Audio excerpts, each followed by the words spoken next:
Don't start an Airbnb arbitrage business without watching this video. Imagine putting thousands and thousands of dollars into Airbnb arbitrage, thinking that you've cracked the code for financial freedom until unexpected bills hit, competition floods your market, and landlords become your worst nightmare. Airbnb arbitrage looks tempting, but it comes with hidden risks that no one really talks about. If you're on social media, you might see some arbitrage folk flexing their lifestyles. They make it seem like it is the fastest and most sure way towards accomplishing your goals, towards reaching financial freedom, but a lot is left out. And I'm here today to demystify Airbnb arbitrage and also share an alternative path towards building a more sustainable business model. And you might be wondering, has this guy actually ever done Airbnb arbitrage, or is he just here to rip the business model with no experience? Well, truthfully, I have done it, and to this day, I still continue to do it. I personally have a portfolio of properties that I own, some that I manage and co-host, others that I rent and re-rent, which is known as Airbnb arbitrage. They together do well over $1 million a year in revenue, and I've been doing this for over half a decade. I've hosted thousands and thousands of guest stays. I've had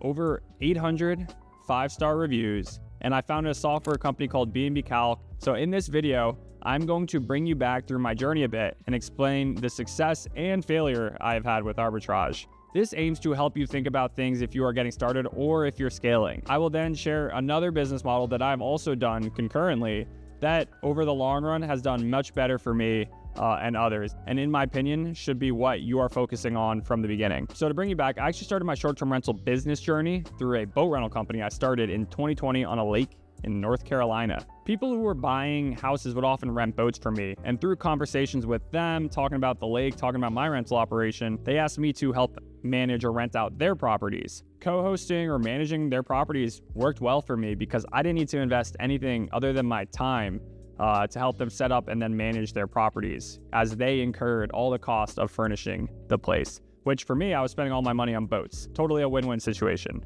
The next year in 2021, I went to a real estate networking event and learned that one of my childhood friends, who's a few years older, had actually built a rental portfolio and was renting a lot of his properties to Airbnb hosts, who were then in turn renting their properties to others. At the time, I did not even know what this business model was called, but I was certainly interested. I researched and figured out that this was called Airbnb arbitrage.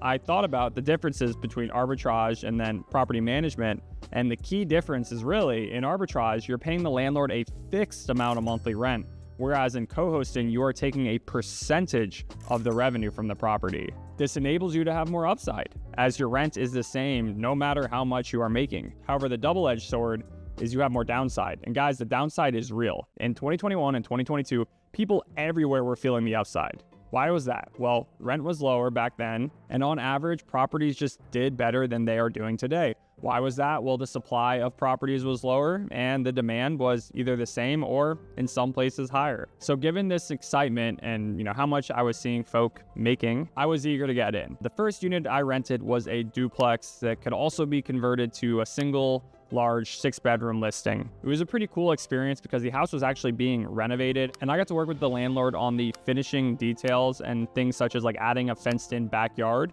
in order to improve the rental potential as a short-term rental. So the rent was $3,200 a month, and I projected $6,000 of revenue. After cleaning and utilities, I was expecting $2,000 or so a month of profit, which would then be $24,000 a year. This would be great, as I would be able to pay back my initial $20,000 initial investment in under a year. B&B Calc actually does this math for you, inclusive of the payback period. So you definitely want to familiarize yourself with all of these variables. So make sure to run your numbers in a worst case, base case, and best case scenario. So this property actually did very well and earned over $80,000 in revenue its first year. This resulted in about a $35,000 profit and got me hooked. I paid back that initial investment even faster than I anticipated. So to this day, and over 3 years later, I actually still rent this same property and have made healthy profit over time.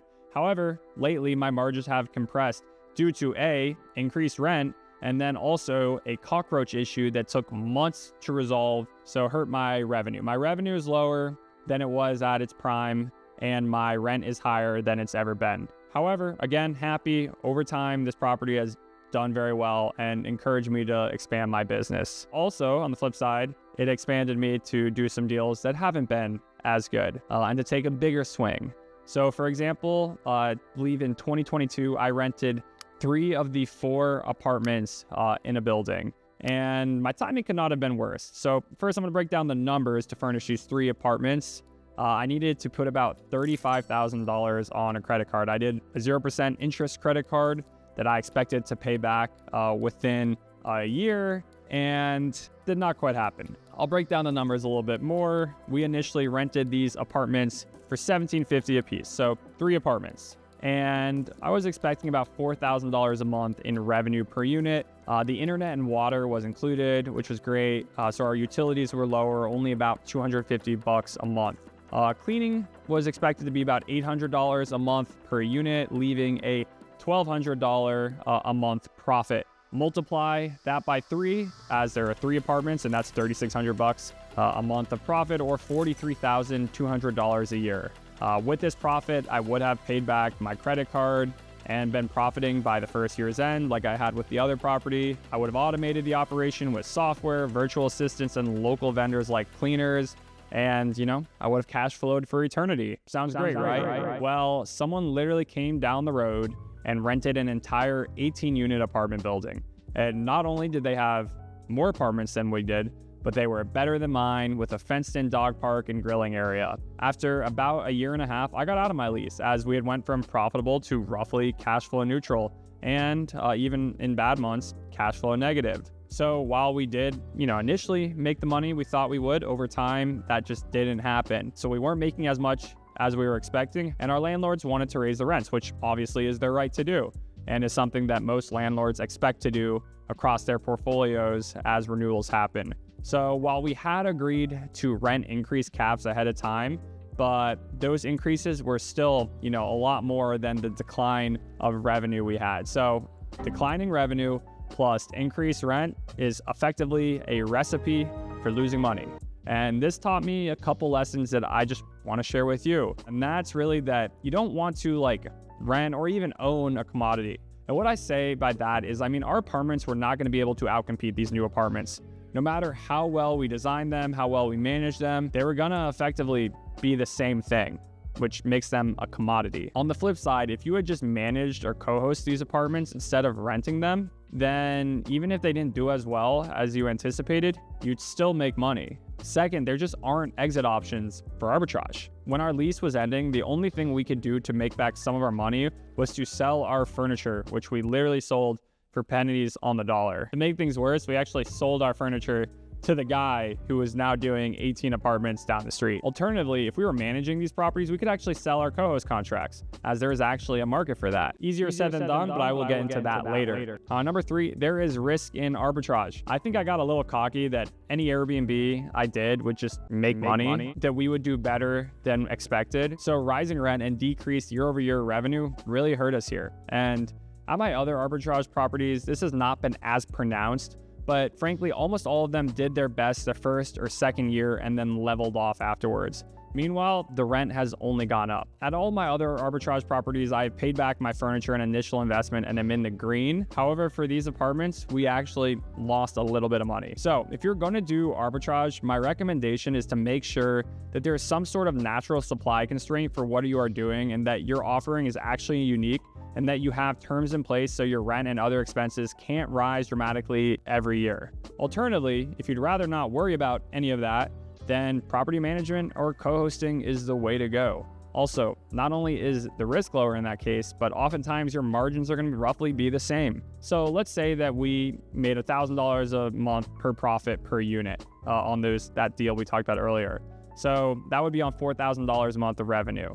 Well, that $1,000 represents a 25% margin on the revenue. 25% is actually a fairly common management fee that co-hosts and property managers charge their clients. And even in a bullish case for arbitrage, I would have just made about the same had I just managed the property without any risk anyways. And then I could have rolled that contract into my management business and potentially have been able to sell the contract or the business as a whole at some point. So you might be wondering, can you sell an arbitrage business? And the answer is resoundingly no. While you might be able to sell furniture, there has been no legit mergers and acquisitions in the arbitrage space for almost a decade at this point. Meanwhile, there has been a healthy amount of mergers and acquisition activity in the co-hosting space. I personally know people buying co-host businesses, where at this moment, I do not know a single person buying an arbitrage business. If you are starting or scaling your arbitrage business, I hope this gave you some things to think about. While I am not aggressively scaling my arbitrage portfolio today, it doesn't mean that no one is having success with the model, but I just want you to learn from my experiences. Guys, while I've had houses like the one I shared with you earlier that I've rented for several years now and I've made my money back with a healthy profit, I've also managed houses for a half decade too, where myself and the homeowners have had more success without the same headache or financial risk. Now, you might be wondering, can you sell a co-hosting business once you've grown it? And the answer is yes, you can. So I've had friends that have both bought and sold co-hosting businesses. And this can be done a couple of ways. Sometimes folk sell their co-host contracts individually. Other times folks sell their business as a whole, often on an earnings or profit multiple, EBITDA. If you want a deeper dive into co-hosting, I've linked a video, so make sure to watch that. Also subscribe for more and comment anything I can be helpful with.